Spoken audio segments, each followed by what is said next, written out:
Talk Live. I'm Tom Ballard, the Groundwater Guy, and we are streaming into Facebook, YouTube, and LinkedIn Live. Although it looks like our LinkedIn Live connection is having some difficulties, so I'm trying to sort through that.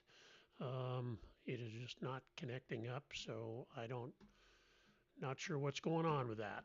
Um, so we're just going to have to load the video up there later, I think, is what's going on. So anyhow, let's get the show going here. Today we're going to talk about, is California serious about water management? And one has to look at things and really question this. So that is my question, because we have obviously had a lot of precipitation in California, and they have really done nothing to deal with that and take advantage of that, and that's consistently the case. So we really have to wonder, what's going on, and they just don't seem to be serious about it, and it's a serious issue. So that's kind of what we're going to look at today. I got a few articles and some LinkedIn posts I'm going to pull up that we're going to talk about this a little bit and go from there. So. Before we get going, though, if you can, we really appreciate any likes, comments, shares we get. It really helps the beat the algorithm, as it were, and get the word out there and spread the news and get some more subscribers to the channel. We're trying to slowly build that up, so we appreciate all the comments, likes, and shares we get, and it definitely helps. So if you can do that, that would be awesome. I appreciate it very much. All right. So today we're talking about, California water management. And we're talking, I mean, this is the Groundwater Talk Live show. And so we tend to focus on groundwater issues, but when it comes to water management in the state of California, uh, the surface water issues and the groundwater issues are really linked together, because a lot of the agriculture in the state that uses a lot of water, they in theory are supposed to get surface water deliveries that are supposed to provide them a lot of their water. But in recent years during the drought, those surface water deliveries have been curtailed to the point of almost nothing, and so they have gone to groundwater. So one thing drives another. You don't get the surface water you need, so you go out and drill wells, and then we put stresses on the aquifers. And so a number of years ago, and I'm drawing a blank on the year. I should know it. The California passed the Sustainable Groundwater Management Act, and that was supposed to deal with a lot of the groundwater issues. They identified all the groundwater basins in the state of California and prioritized those, and the medium to high priority basins had to produce groundwater sustainability plans through a groundwater sustainability agency. And those plans are coming out. A lot of them are being rejected, and there's a lot of squabbling and stuff that's going on that's really preventing full implementation of Sigma. We'll look at some of those issues and some of the news articles I wanted to share with you, but just know that it it seemed like a good policy, but as always, politics comes into play, and the implementation has been anything from helpful or smooth or even on track. So that's kind of where we're at on that. So what we're going to do today is I got some LinkedIn posts I'm going to show. I'm going to go through some articles. We're going to generally talk about how serious things are, and some of the solutions, and questioning why they're not getting done, why the state is not getting done. It's not like there's not plenty of money there for that. California passes a lot of water bonds, and they always get approved, but the money never seems to go anywhere. So that's part of the problem. Let me just check real quick and see where we're at on our. Nope, our LinkedIn streaming is not going today, so that is not connecting up. So we'll have to try to see what's wrong with that and fix that later. So, all right, let's move on here. So, first off, let's look at this article here. Well, this is actually a LinkedIn post, and it's actually a very good one. He's got references here, and so it's Ali Ahmad, and he's talking about the atmospheric rivers that rolled through California the past 3 weeks. Now this post is about a week old at this point. So about a month ago, where we started seeing these atmospheric rivers, and that's kind of a euphemism for really narrow bands of high intensity precipitation that dump a lot of precipitation. And they really did get California really did get a lot of precipitation. So um, the snowpack is now at 250% of normal conditions. So that is a record. Um, and that is good news because the snowpack is a big measure of basically recharge to groundwater over the coming years. So that's really going to go a long way to alleviating drought conditions. But are we just going to go through this process and go right back into drought? It's entirely possible. So, but what I got in red here is he's pointing out that the total precipitation across California in the last 3 or 4 weeks is about 30 trillion gallons. But the majority of that is not going to be stored or used. A lot, as he points out, a lot of it will be evaporated or flow back to the ocean. Plus, runoff from roads and populated areas may get contaminated with septic system overflow and that type of thing. However, this is an important point: is California is really, really poor at capturing their groundwater or their surface water runoff during storms. It just very rarely gets done, and it is just a huge oversight because you had 30 trillion gallons being dumped on the state. That can go a long way towards being used to recharge groundwater. We'll look at some of that stuff in a little bit. And it's just not getting done. It flows out to the ocean, it doesn't get used. And so that's really part of the issue here is really what we're looking at. And as somebody else pointed out here, David Holden pointed out in his post on LinkedIn, a lot of this water being run off, it's going to pick up a lot of silt and sediment, and so you can't just dump it into a dam necessarily, although there are ways to deal with this and not just let it flow out to the ocean. So it's a valid point, but it's something you got to plan for and deal with. So anyway, let's go look at some of these articles here, and I got I got some articles from a couple different, not water sites necessarily. So this is kind of an interesting perspective, and this is from the American Thinker, which is an admittedly conservative site, but they make some valid points here, and I just wanted to go through that. So as they point out here, this year, California was hit not one, but 9 atmospheric rivers that drenched the state, flooded communities, and filled reservoirs. So, and a lot of property damage and stuff. But however, California officials are saying the massive storms have not solved the drought problems. Water customers may be asked to continue conservation efforts, and agricultural users can expect only 30% of regular water deliveries. So what's up with that? I mean, the drought should be gone, right? The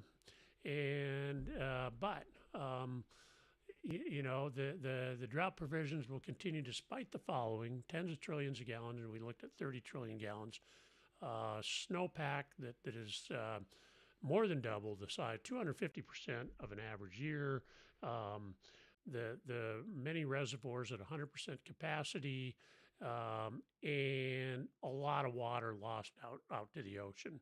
And water districts reporting underground storage replenished by billions of gallons of water.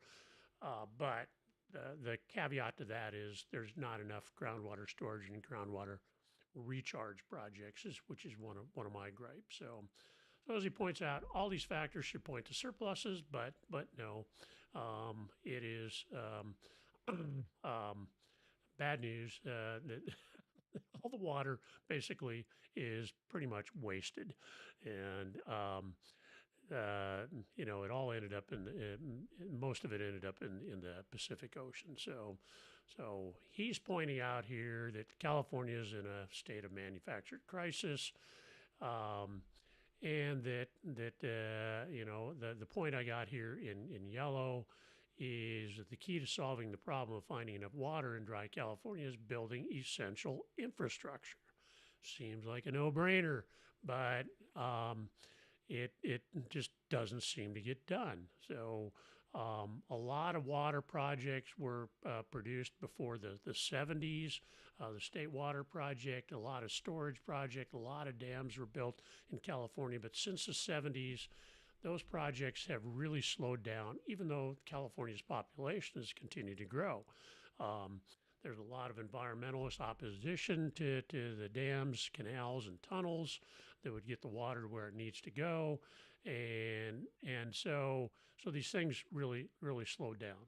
And another point he makes here, and this is something I pointed out in past shows, is that the water system is getting old. Our infrastructure is aging. It's not just water systems, it's roads, bridges, whatever you got in the way of public infrastructure, it is getting old, and we're not replacing it at the rates necessary to maintain that. So this is a crisis really that is in the making, and if you just wait till it all starts to fail, there's not going to be enough money to fix it. It is going to be a crisis. Yet, we do not invest in the regular infrastructure maintenance that we need to do to maintain our systems. And water, of course, is critical. We're really focused on water here, and that is certainly not something that is getting the attention that it needs. So our water system is getting old. It's aging out. Everything, all infrastructure and infrastructure components have a specific lifespan, and you can do certain things to stretch those lifespans, but eventually it's going to wear out and need to be replaced. And if you have not been maintaining it, it's a real crisis. So he's pointing out the effects of such policy cause two big problems. The first, the fail to arrange water storage flushes precious water into the ocean despite the drought, causes flooding. Efforts must be made to keep new housing areas safe from flooding, and a dramatic increase in water prices. You're going to pay more for water because it's scarce. I mean, things that are scarce cost more. So, and this is an important component here. Is another strange twist to California's water crisis is that voters have approved water bonds with large margins. You put a water bond on the ballot, and voters are going to approve it. So, and as he points out, consumers and voters want to solve the problem.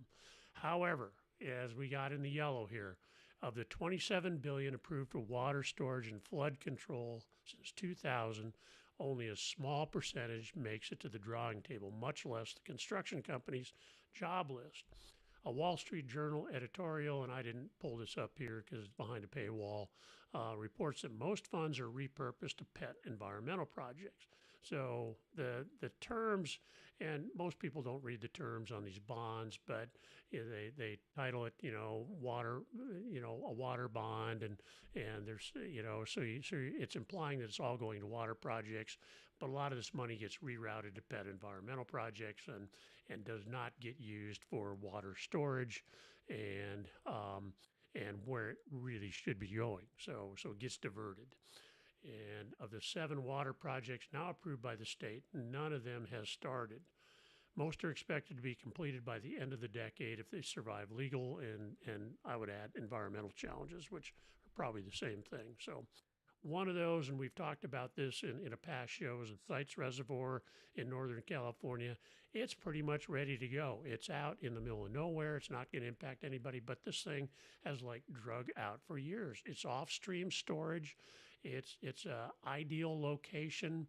The impacts to the area are minimal, yet it never seems to get going.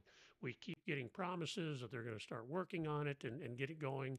it never happens. There's other storage projects around the state that really are pretty much in the same boat, but the sites is the one that's farthest along, and it just never seems to get going. So I'm skeptical that it's ever going to happen. So the lack of water storage and is really a self-inflicted wound, and really what we come down to is um,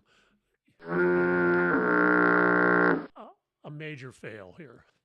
This is a fail on the state of California, is that they're not taking this money that's been dedicated for water bonds and putting it to the projects they need to increase the storage. So every time we get a rainfall, we forget about drought. The drought goes away, but it comes back. It's a cyclical thing, you know. Whether you believe in climate change or not, it is a cyclical thing, but we get a little bit of rainfall, drought conditions go away, and they immediately forget about things, and it no longer becomes a priority, and that then is the issue here. So I'm that's really a huge deal here. So that's something I wanted to point out. The rest of the article goes on to talking about, the first step to solving a crisis is the desire to solve it. And I don't think it's there. And that's why I classify this as a fail. Okay, this is from a conservative website, American Thinker. And just so we're not doing any bias, here is Vox.com, which is a distinctly liberal website. And they're basically saying pretty much the same thing here. So conservative, liberal, you're getting pretty much the same thing here. And it's we go through the article here, and they give some background, but I highlighted some important points here. Much of the water delivered to the Golden State in this month's storms is now flowing back to the ocean rather than being saved up for the rest of the year. That's partially due to inadequate infrastructure and limitations in how quickly the landscape can absorb water. But it's also due to water management decisions, including deliberately limiting water storage in reservoirs below capacity due to flood control requirements. So here we have a conservative, an article from a conservative publication and an article from a liberal publication that are pretty much saying the exact same thing. This is no secret. It's everybody's recognizing the same thing, but the state of California cannot get off their butt to get anything done. There is no will to get it done, and they're being dragged around by their noses by environmental interests, and we'll talk more about that too. But droughts and downpours are stressing California's water because it's cyclical. Now, whether you blame this on regular cycles or climate change really does not matter, because we got a cyclical nature of these things. And when we get water, we need to take advantage of it. California does not have the capacity to do that.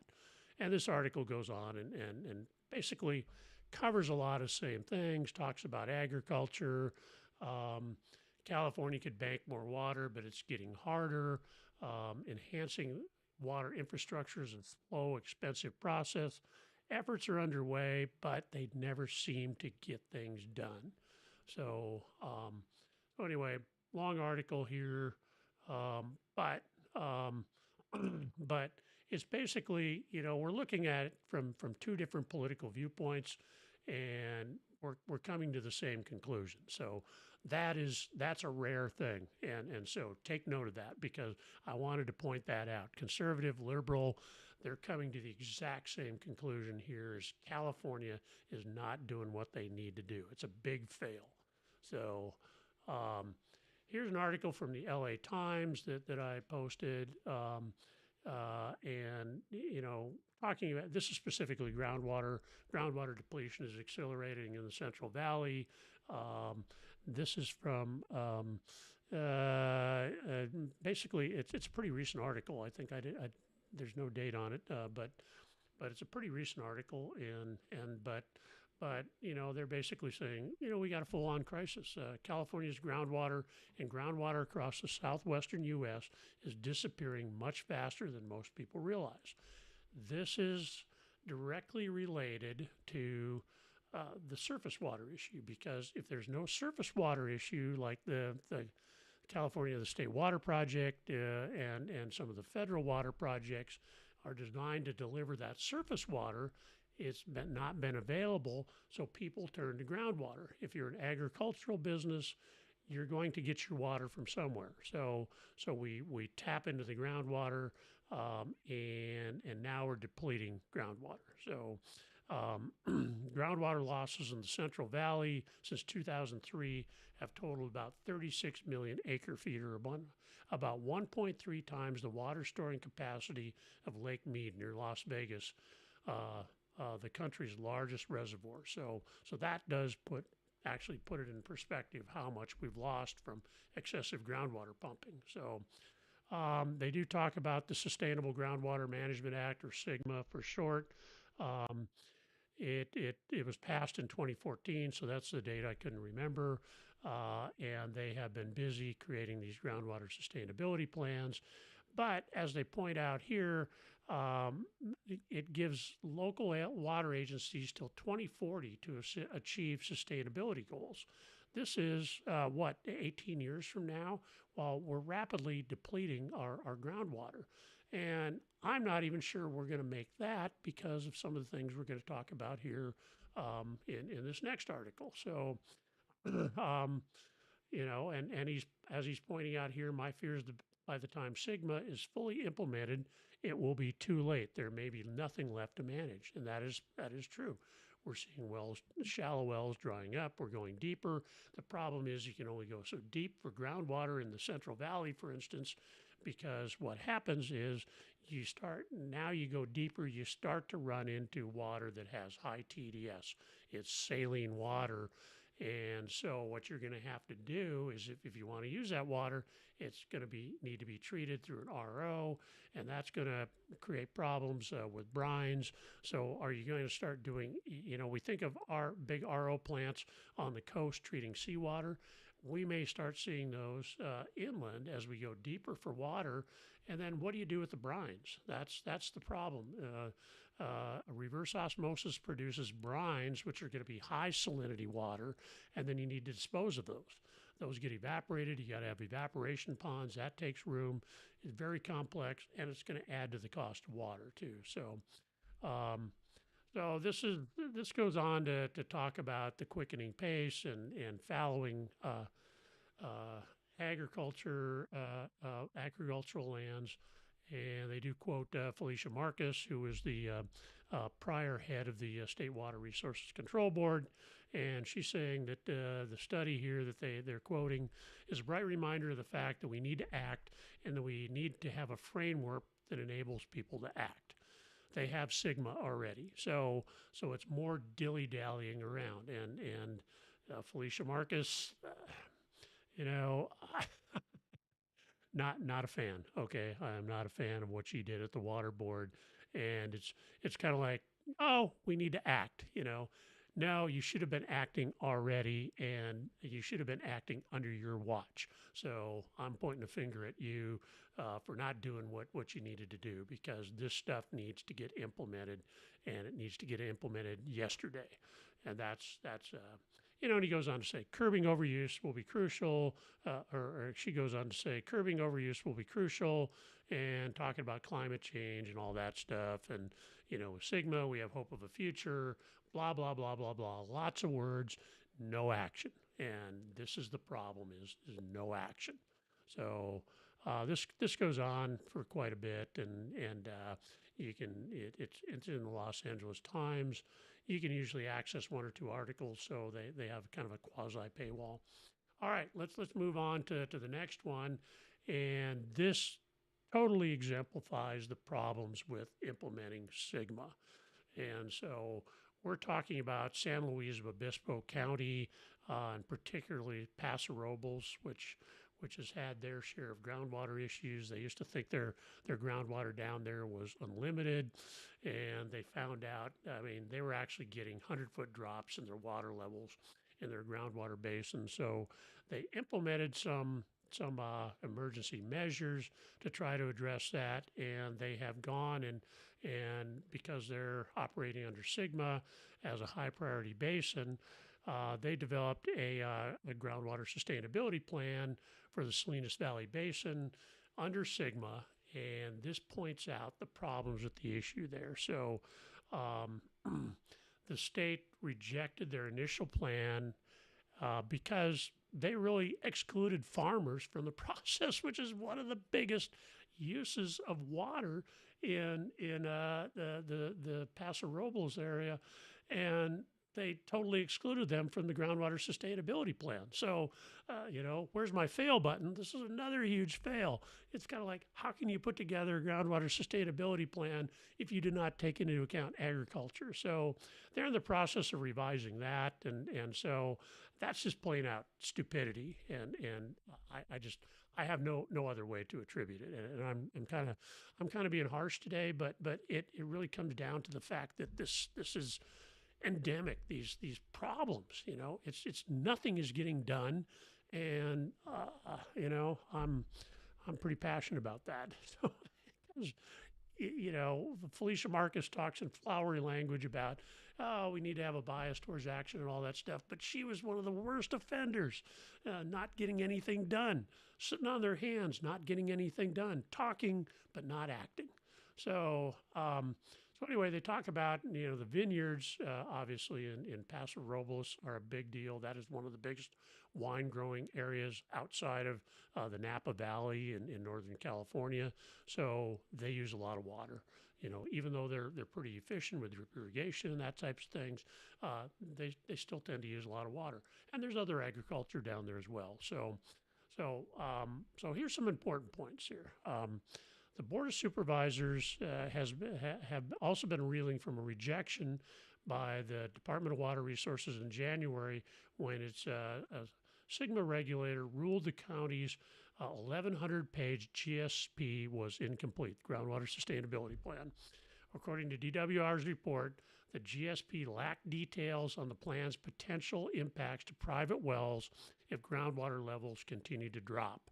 Now, that's going to include agricultural wells as well as domestic wells. So domestic wells tend to be a little shallower, so they can be impacted. So the county also failed to assess how groundwater depletion could hurt local rivers and creeks through subsurface connections. And this is true. Groundwater and surface water are interconnected, and we all know that. Legally, they get treated different, but hydrogeologically, we all know that there's a connection between surface water and groundwater. So the GSP did not take into account these connections, however. As they point out, the county also drew the ire of the State Board of Food and Agriculture when drafting the plans because they did not engage the agricultural community. So another big fail. So the Agricultural Board, Don Cameron, charged that not including all stakeholders would violate one of the fundamental values of Sigma, and that the GSP relied almost exclusively on groundwater pumping cutbacks. And once again, cutbacks aren't going to do it. You need to increase your storage and your groundwater recharge. So let's look at some. I'm skipping through some of this stuff. We're not reading the whole thing. Other supervisors criticized the GSP as frankly weak for excluding irrigated agriculture and worried the action has led to serious dysfunction. No kidding, right? That's understating it. So incompetence, just not knowing what you're doing, whatever. It's or just a bias towards not acting. So, and here's another thing I'm pointing out here. Sierra Club opposed it for not incorporating the future impacts of climate change. Well, the problem is these GSPs, it's an 1,100-page plan for these guys. These GSPs are incredibly complex. Groundwater systems are incredibly complex. You can pick these, no matter how well they're done, how good your modeling is done, it's not going to be exact, and you can pick things apart. future impacts of climate change. What the hell is that? You know, you know, uh, it's trying to predict all that stuff with their goofy models and stuff. I'm sorry, I'm not a huge believer in climate change. I do believe in cyclical climate. You can take that into account, but they're always going to oppose that, and it's never going to be good enough. And this is the problem with the process, inviting in people like Sierra Club and all these people. They're going to keep picking things apart, and it doesn't get implemented. So really, what they should be doing is they should have come up with a multi-tier process on this plan. Is you come up with a basic plan to get things done that everybody can agree, and start incorporating both storage, whether that's groundwater recharge or surface storage, plus water cutbacks if you need to, water conservation. That always has to be part of things. I agree with that. It should not be the sole solution. You come up with a plan for that. This is how Sigma should have operated. You come up with a plan, a basic plan. You implement that plan, and then you have the stage. Maybe you got multiple stages where you refine that plan to take into account cyclical nature of climate or climate change, whatever you want to call it. You incorporate that in, you refine your groundwater models over time, and then you have some longer term process where you're refining that model, and then you're making some changes. But by having it as a one shot deal, it basically doesn't get done. So I'm pessimistic that you're even going to get these things in place and operating by the 2040 deadline. It's just this never ending process, and you get people like the Sierra Club that are just dragging things out, and you get the incompetence of the people that are implementing it, and you get the regulatory people that are looking at these things and not approving it because it's not including this or not including that, and so you end up with nothing being done. And that's exactly what's going on in the state. And so you get 30 trillion gallons of water being dumped on the state, and it flows out to the ocean. You don't take advantage of that. How often do you get that happen? It may never happen again, or not for a long, long time. So you missed an opportunity because you have no bias towards action. All right. We can. I think that's kind of. The ordinance has also raised legal debates over preempting Sigma because they're trying to do some other things that preempt Sigma, and it's basically just a big cluster. So it's awful. And this is just one example. This is going on. Some places it's going a little more smoothly. Okay, I'll give you that. But this is going on in other places too. It's not just Paso Robles. So let's move on to our next article here. And this is from National Geographic, the deceptively simple plan to replenish California's groundwater.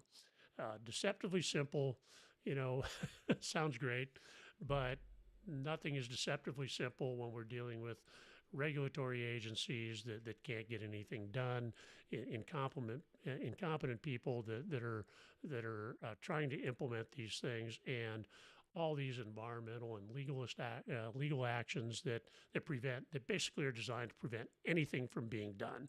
So, and all by plan. So anyway, one popular idea where scientists are testing on the flooded grapes at Kearney is to recharge overdrawn aquifers with water that would otherwise flow to the sea unused. There's this is not a novel idea. They kind of hold it out as such, but the torrential precipitation often comes during winter, for example, when farmers don't need it. So what they're saying is they need to take this runoff and put it into groundwater recharge basins, inject it through groundwater storage and recovery projects, or have offsite storage that lets it get done. So, and that's the deceptively simple way to do it. Have farmers flood their fields. It's going to give shallow groundwater recharge, but there's opposition to this. They run into problems, and they go on to talk about a lot of things here. And I'm just hitting some of the highlights here. They talk about using less water conservation. That seems to be the big solution. That's easy to implement. Cut back, cut back, cut back. We're not doing the storage, and so using less water would probably require fallowing farmland, causing losses for growers and their communities. Compared to that, refilling the bucket is much more palatable, and I would agree with that 100%. It's just not getting done. So, where extra water rushes through the state's waterways, some of that water could be peeled off and diverted to fields, recharge basin, wells, and other floodable sites. Seems simple, not getting done. So it needs to get done. Um, and they're talking about the depletion. So and we talked about that is in an earlier article we discussed is so they say local water district Sigma plans could currently propose to refill about 40% of the hole in the recharge, but an independent analysis found that recharge could fill only about 25% of the overdraft. So we need more going on here. So and then finding these basins collapse. They especially confined aquifers. You overdraft them, they collapse. You're never going to get as much water back into them as you took out. So they're talking about finding these sweet spots to recharge the water, but it is definitely challenging. So. All right, so last thing here is let's look at this. Is you can go out and you can turn the search engines. I put in atmospheric river for this one, and you can see all kinds of solutions out there. None of this stuff is being implemented. The state is just sitting on their hands, diverting the money from the water bonds to other projects. So I think it's a big fail. I don't think they're serious about managing the water, but they really need to because we are really spiraling towards a crisis. All right, so that is our show for today. It's a pretty bitchy one on my part, but I'm kind of sick to death of all the stuff that's going on and the lack of action out there. It's just nuts. So, all right, you can find us on our streaming channels on Groundwater Guy and When It Works, LinkedIn, and don't forget to subscribe to the Groundwater Guy channel on YouTube.